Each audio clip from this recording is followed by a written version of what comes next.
আজকে ক্লাস 9 যে চ্যাপ্টারটা করাচ্ছি সেটা হচ্ছে স্থানাঙ্ক জ্যামিতি ত্রিভুজাকৃতি ক্ষেত্রের ক্ষেত্রফল। দেখো, স্থানাঙ্ক জ্যামিতি মানেই তোমরা জানো সেটা গ্রাফের সঙ্গে অর্থাৎ লেখচিত্রের সঙ্গে কিন্তু রিলেটেড। স্থান যোগ অঙ্ক মানে স্থানাঙ্ক, অর্থাৎ সেটা গ্রাফের সঙ্গে রিলেটেড, মানে কনসেপ্টটা থাকবে গ্রাফের ওপর। কিন্তু হ্যাঁ, এই চ্যাপ্টারটা সলভ করতে তোমাদের গ্রাফ পেজের প্রয়োজন হবে না। জাস্ট সিম্পল কটা ফর্মুলা বেসড অঙ্ক, জাস্ট ফর্মুলাগুলোকে মাথায় রাখবে এবং সেই অনুযায়ী অঙ্ক থাকবে, কিন্তু যে কনসেপ্টটা থাকবে সেটা থাকবে গ্রাফের ওপর নির্ভর করে। দেখো, ধরো এই একটা গ্রাফ পেজ, দেখো বইতে খুব সুন্দরভাবে বোঝানো আছে।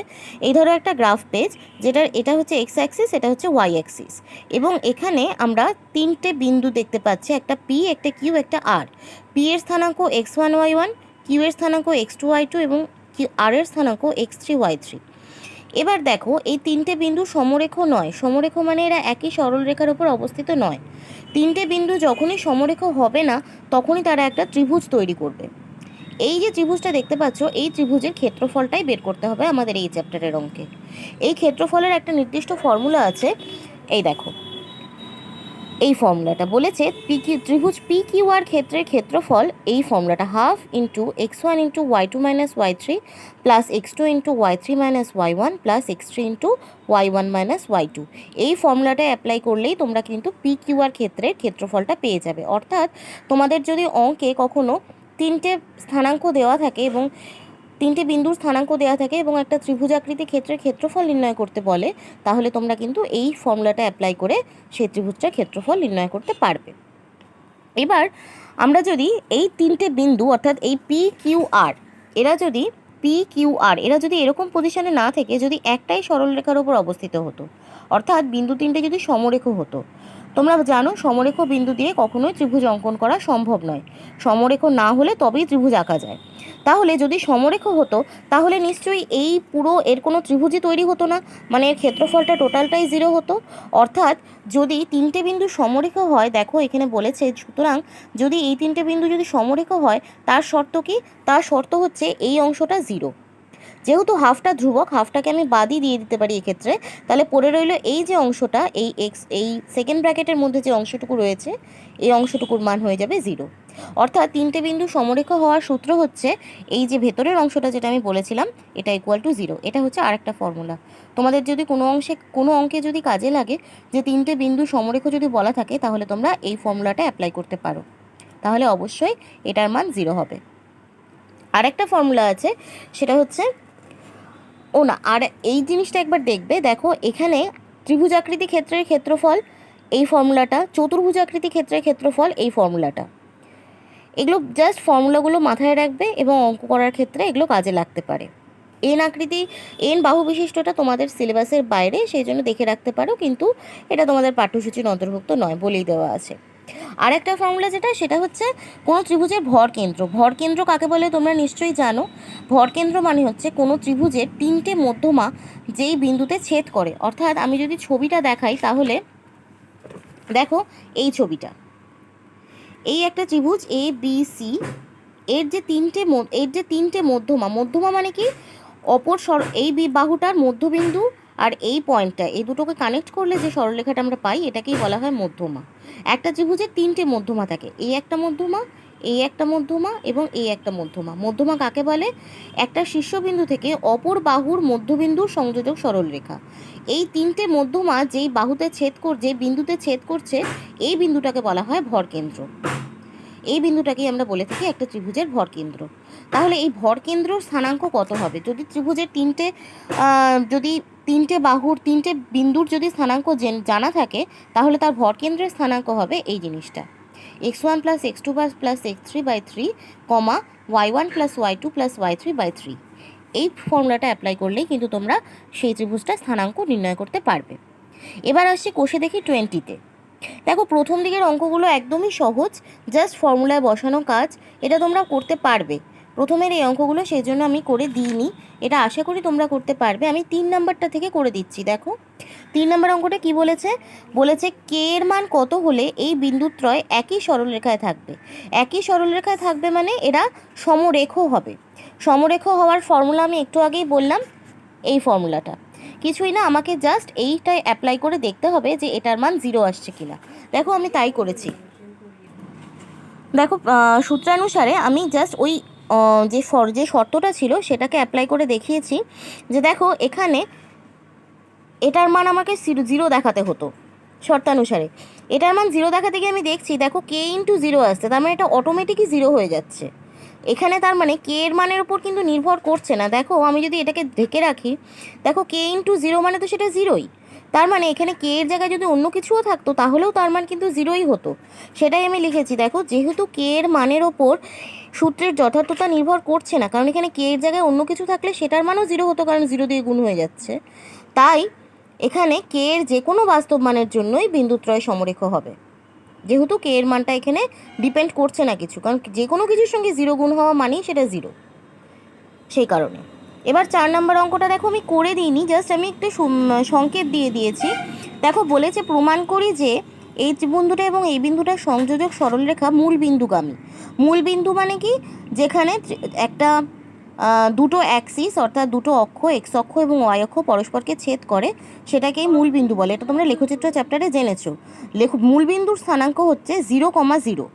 তার মানে আমাকে এখানে কি দেখাতে হবে যে এই বিন্দুটা এবং মূল বিন্দু মানে 0,0 সমরেখ, অর্থাৎ তাদের ক্ষেত্রে এই শর্তটা প্রযোজ্য।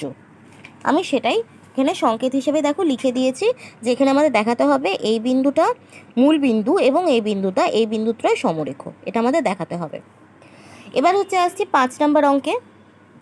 কি বলেছে, প্রমাণ করি যে এই দুটো বিন্দুদ্বয়ের সংযোজক সরলরেখাংশ মূল বিন্দু এত ও এত বিন্দুত্রয়ের সংযোজক সরলরেখাংশের ওপর অবস্থিত। দেখো এবার বলেছে যে এই দুটো যে সরলরেখা আছে,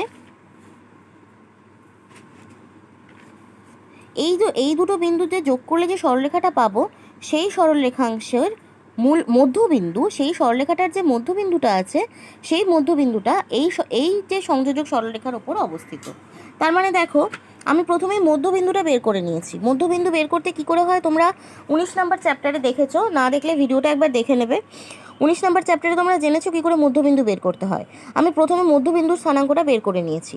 এবার আমাকে দেখাতে হবে, যেহেতু আমার বলেছে যে এই মধ্যবিন্দুটা এই দুটো বিন্দু সংযোজক সরলরেখার উপর অবস্থিত, তার মানে আমাকে দেখাতে হবে যে এই দুটো বিন্দু এবং এই যে মধ্যবিন্দুটা আমি বের করলাম এই তিনটে সমরেখ দেখাতে পারলেই আমার প্রমাণিত হয়ে যাবে।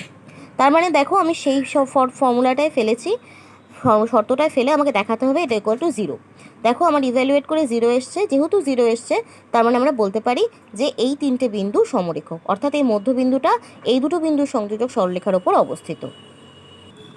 এবার আসছি 7 নম্বর অঙ্কটায়। দেখো বলেছে এবিসি বিন্দু তিনটির স্থানাঙ্ক যথাক্রমে এত এত এবং এত। এবিসি ত্রিভুজাকার ক্ষেত্রে ক্ষেত্রফল নির্ণয় করি এবং এ বিন্দু থেকে বিসি বাহুর ওপর লম্বের দৈর্ঘ্য নির্ণয় করি। দেখো তিনটে বিন্দুর স্থানাঙ্ক আমার বলে দেওয়া আছে, আমার ত্রিভুজের ক্ষেত্রফল বের করতে হবে। একদম সিম্পল, আমাকে জাস্ট এই ফর্মুলাটায় বসাতে হবে। এই ফর্মুলাটা আমি তাই করেছি। দেখো প্রথমেই আমি এবিসি ত্রিভুজাকার ক্ষেত্রটা প্রথমে ছবিটা আমি এঁকেছি। এইসব অঙ্কের ক্ষেত্রে ছবিটা ভীষণ ইম্পর্টেন্ট।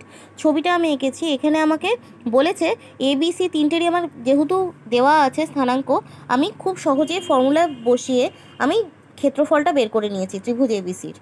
দেখো ক্ষেত্রফলটা বেরিয়ে গেছে। এবার আমাকে বের করতে কি চেয়েছে, এ বিন্দু থেকে বিসির ওপর লম্ব, অর্থাৎ এ থেকে বিসির ওপর যে লম্বটা, যেটা আমি ডি বিন্দু নাম দিয়েছি, এই এডির দৈর্ঘ্যটা আমাকে বের করতে বলেছে। আচ্ছা, এটা কিন্তু মাথায় রাখবে, কোনো ত্রিভুজের এই লম্ব মানেই কিন্তু এই ত্রিভুজটার উচ্চতা, এই উচ্চতাটা আমাকে বের করতে হবে। আচ্ছা, আমরা জানি ত্রিভুজের ক্ষেত্রফল আমরা কি করে বের করি, হাফ ইন্টু ভূমি ইন্টু উচ্চতা। এখানে আমার উচ্চতাটা বের করতে হবে, আমার ভূমিটা আমার দেওয়া আছে, আমি ভূমিটা বের করে নিতে পারবো, কারণ ভূমি মানে হচ্ছে এখানে বি এবং সি বাহুর সংযোজক রেখাংশ। আমি ভূমির দৈর্ঘ্যটা বের করে নিয়েছি। দেখো ভূমি বিসি এর দৈর্ঘ্য, এটা তোমরা বের করতে পারো এই ফর্মুলা অ্যাপ্লাই করে, √x1 - x2 তার whole square plus y1 - y2 তার হোল স্কোয়ার। এই ফর্মুলাটা অ্যাপ্লাই করে আমি ভূমির দৈর্ঘ্য অর্থাৎ বিসির দৈর্ঘ্যটা বের করে নিয়েছি। এবার আমরা ত্রিভুজের ক্ষেত্রফলের যে ফর্মুলাটা আমরা করে থাকি পরিমিতি অঙ্ক করার সময়, সেই ফর্মুলাটা অ্যাপ্লাই করেছি, হাফ ইন্টু ভূমি ইন্টু উচ্চতা। দেখো হাফ ইন্টু ভূমি মানে হচ্ছে এখানে বিসি, উচ্চতা মানে এডি, ইকুয়াল টু তার মানে ক্ষেত্রফল আমরা আগেই বের করে নিয়েছি, এইটা 75/2। এখানে 2 2 কেটে গেল, আমরা এডির মানটা আমাকে বের করতে হবে। তার জন্য এডিটাকে আমরা ইকুয়াল টু বাঁ দিকে রেখে বিসিটাকে আমরা এদিকে নিয়ে এলাম। বিসির মান আমরা আগেই বের করেছি 15, অর্থাৎ সেখান থেকে আমি ইভ্যালুয়েট করে ডি এর মানটা 5 একক বের করতে পেরেছি। একটু দেখে নাও ভালো করে, প্রয়োজন হলে স্ক্রিনশট তুলে রাখতে পারো। এবার বলেছে 8 নম্বর অঙ্কটা, বলেছে এবিসি ত্রিভুজের এ বিন্দুর স্থানাঙ্ক 2.5। ত্রিভুজটির ভরকেন্দ্রের স্থানাঙ্ক দেওয়া আছে এবং বিসি বাহুর মধ্যবিন্দুর স্থানাঙ্কটা বের করতে বলেছে। দেখো প্রথমে আমি ছবিটা এঁকেছি। এবিসি একটা ত্রিভুজ, যার এ বিন্দুর স্থানাঙ্ক আমার বলে দেওয়া আছে। আমি ধরে নিচ্ছি এখানে এর ভরকেন্দ্র হচ্ছে ও। এই ও এরও স্থানাঙ্ক আমার, অর্থাৎ ভরকেন্দ্রটার স্থানাঙ্ক আমার বলা আছে। আমাকে এই বিন্দুটার স্থানাঙ্ক বের করতে হবে, অর্থাৎ বিসি বাহুর মধ্যবিন্দুর স্থানাঙ্ক। এই স্থানাঙ্কটা আমাকে এখানে চেয়েছে, অর্থাৎ যেখানে আমি যেটার আমি ডি নাম দিয়েছি। ডি হচ্ছে বিসি এর মধ্যবিন্দু, যার স্থানাঙ্ক আমি ধরে নিচ্ছি এখানে এক্স কমা ওয়াই। ঠিক আছে, এবার একটা জিনিস মাথায় রাখবে, এই যে ভরকেন্দ্রটা, এই মধ্যমাটাকে 2:1 অনুপাতে বিভক্ত করে। অর্থাৎ এই পোর্শনটা হচ্ছে 2, মানে 2K, মানে 2কে রিপ্রেজেন্ট করছে, আর এই পোর্শনটা হচ্ছে 1K। মানে এই অংশটা যদি 2 হয়, এই অংশটা তাহলে হবে 1। সবসময় মাথায় রাখবে একটা ভরকেন্দ্র একটা মধ্যমাকে 2:1 অনুপাতে বিভক্ত করে।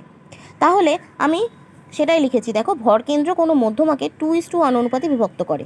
তাহলে আমরা এই 19 নম্বর চ্যাপ্টারে যেরকম m:n দিয়ে বিভক্ত করলে যে ফর্মুলাটা আমরা জেনেছিলাম, সেই ফর্মুলা অ্যাপ্লাই করে আমি কিন্তু ও এর মানটা বের করে নিতে পারি। একটা সরলরেখাকে আমি এখানে যেহেতু এক্স কমা ওয়াই ধরে নিয়েছি, তাহলে এই দুটো বিন্দুর সংযোজক সরলরেখাকে 2:1 অনুপাতে ভাগ করলে আমরা এই বিন্দুর স্থানাঙ্কটা কিন্তু বের করে নিতে পারবো ওই ফর্মুলাটা অ্যাপ্লাই করে। তাহলে যেহেতু আমার এই বিন্দুর স্থানাঙ্কটা আমার অলরেডি দেওয়া আছে, তাহলে এটা ইকুয়াল টু আমার দাঁড়াচ্ছে কত, ভরকেন্দ্রের স্থানাঙ্ক যেটা দেওয়া আছে অর্থাৎ -2, এবং এই অংশটা ইকুয়াল টু আমার দাঁড়াচ্ছে হচ্ছে 1, এবং সেটাকেই আমি সলভ করে আমি এক্স আর ওয়াই এর মানটা বের করেছি। সেটাই হচ্ছে এই ডি বিন্দুর স্থানাঙ্ক, যেটা আমি ধরে নিয়েছিলাম। দেখো একটা স্ক্রিনশট তুলে নিতে পারো, পুরো অঙ্কটা একটু দেখে নাও। আচ্ছা, এবার আসছি 9 নম্বর অঙ্কে। 9 নম্বর অঙ্কে বলা আছে একটি ত্রিভুজের 3টি শীর্ষবিন্দুর স্থানাঙ্ক আমার দিয়ে দেওয়া আছে। ত্রিভুজটার ভরকেন্দ্র যদি মূল বিন্দু হয়, তাহলে এক্স আর ওয়াই এর মান নির্ণয় করতে বলেছে। দেখো এখানে ত্রিভুজের একটা শীর্ষবিন্দুর স্থানাঙ্ক আমার এক্স আর ওয়াইতে বলা আছে, এবং এটাই আমাকে বের করতে হবে যে এর মানটা কত। কিন্তু এখানে বলে দেওয়া আছে ভরকেন্দ্রটা হচ্ছে মূল বিন্দু। দেখো আমরা ভরকেন্দ্রের ফর্মুলায় ফেলে খুব সহজে, অঙ্কটা একদমই সহজ, জাস্ট আমাকে ভরকেন্দ্রের যে ফর্মুলাটা এটাই আমাকে ফেলতে হবে। দেখো এখানে 3টে বিন্দুর স্থানাঙ্ক আমি প্রথমে ছবিটা এঁকেছি, একটা ভরকেন্দ্র এঁকেছি যার নাম দিয়েছি ও। এখানে আমি এবিসির ভরকেন্দ্র ও এর স্থানাঙ্ক তাহলে কী বের করতে, এখানে আমি 3টে বিন্দুর স্থানাঙ্ক যেহেতু আমার দেওয়া আছে, আমি ফর্মুলা অ্যাপ্লাই করে আমি ভরকেন্দ্রের স্থানাঙ্কটা বের করে নিয়েছি। কিন্তু আমার দেখো বইতে ভরকেন্দ্রের স্থানাঙ্ক আমার বলে দেওয়া আছে ভরকেন্দ্রটি মূল বিন্দু মানে যার স্থানাঙ্ক 0,0। তার মানে নিশ্চয়ই এই অংশটাও ইকুয়াল টু 0 হবে, এই অংশটাও ইকুয়াল টু 0 হবে, কেননা এর স্থানাঙ্কটাই 0,0। আমি সেটাই করে সেখান থেকে এক্স এবং ওয়াই এর মান বের করে নিয়েছি। তাতে আমার এটার মান বেড়েছি 1,1। এবার আসছি 10 নম্বর অঙ্কটায়। বলেছে এবিসি একটা ত্রিভুজ যার স্থানাঙ্কগুলো দেওয়া আছে এ এবং বি এবং সি বিন্দুর। এবার বলেছে DEF BC CA A B এই 3টে বাহুর মধ্যবিন্দু। তাহলে ডিএফ যে ত্রিভুজাকার ক্ষেত্রটা তৈরি হয় তার ক্ষেত্রফল নির্ণয় করতে বলেছে এবং এই শর্তটাকে প্রমাণ করতে বলেছে। দেখো প্রথমে আমি ছবি এঁকেছি এবিসি, এখানে এবি বাহুর মধ্যবিন্দু এফ, বিসি বাহুর মধ্যবিন্দু ডি এবং এসি বাহুর মধ্যবিন্দু ই, যেটা আমার বলেই দেওয়া আছে। এইবার এই যে ত্রিভুজটা তৈরি হচ্ছে, এই ত্রিভুজের ক্ষেত্রফলটা আমাকে বের করতে হবে। তো এই ত্রিভুজের ক্ষেত্রফলটা বের করতে গেলে আমাকে প্রথমেই ডি ই এবং এফ বাহুর স্থানাঙ্কটা আমাকে জানতে হবে। ডি ই এবং এফ বিন্দুর এই 3টে স্থানাঙ্ক জানলেই আমি ফর্মুলা অ্যাপ্লাই করতে পারবো। তাহলে ডি বিন্দুর স্থানাঙ্ক কি, বিসি বাহুর মধ্যবিন্দু। আমরা মধ্যবিন্দুর স্থানাঙ্ক বের করা আমরা আগেই দেখেছি, বিসি বাহুর মধ্যবিন্দু হচ্ছে ডি, তার মানে ডি এর স্থানাঙ্ক আমি বের করে নিয়েছি। সেমভাবে ই এর স্থানাঙ্ক এ এবং সি বাহুর মধ্যবিন্দু, এবং এফ এর স্থানাঙ্ক এ এবং বি বাহুর মধ্যবিন্দু করে আমি 3টে স্থানাঙ্কই বের করে নিয়েছি। এবার খুব সহজে আমি এবিসির বা ক্ষেত্রফলটা প্রথমে বের করে নিয়েছি। এ বিন্দু, বি বিন্দু, সি বিন্দু 3টে বিন্দুর স্থানাঙ্কই আমার জানা, এবং আমি ফর্মুলা অ্যাপ্লাই করে সেই এবিসি এবিসি ত্রিভুজের ক্ষেত্রফল বের করে নিয়েছি প্রথমে। তারপরে এই ডি ই এবং এফ এই 3টে বিন্দু যে আমরা পেলাম, এই 3টে বিন্দুর ক্ষেত্রফলও আমরা ফর্মুলা অ্যাপ্লাই করে বের করে নিয়েছি। এবার দেখো বোঝাই যাচ্ছে এটার মান বেরিয়েছে 4 আর এটার মান বেরিয়েছে 16। তার মানে বোঝাই যাচ্ছে এটার চতুর্গুণ হচ্ছে এটা, অর্থাৎ ত্রিভুজ এবিসি ইকুয়াল টু 4 ইন্টু ত্রিভুজ ডিইএফ, এটাই প্রমাণ করতে দিয়েছিল। এই চ্যাপ্টারটা তোমরা ভালো করে দেখবে এবং অবশ্যই তার আগে ভালো করে যে অঙ্কগুলো বেশি অঙ্ক না যা যা করে দেওয়া আছে সেই অঙ্কগুলো একটু ভালো করে দেখে তারপরে তোমরা কষে দেখিতে হাত দেবে।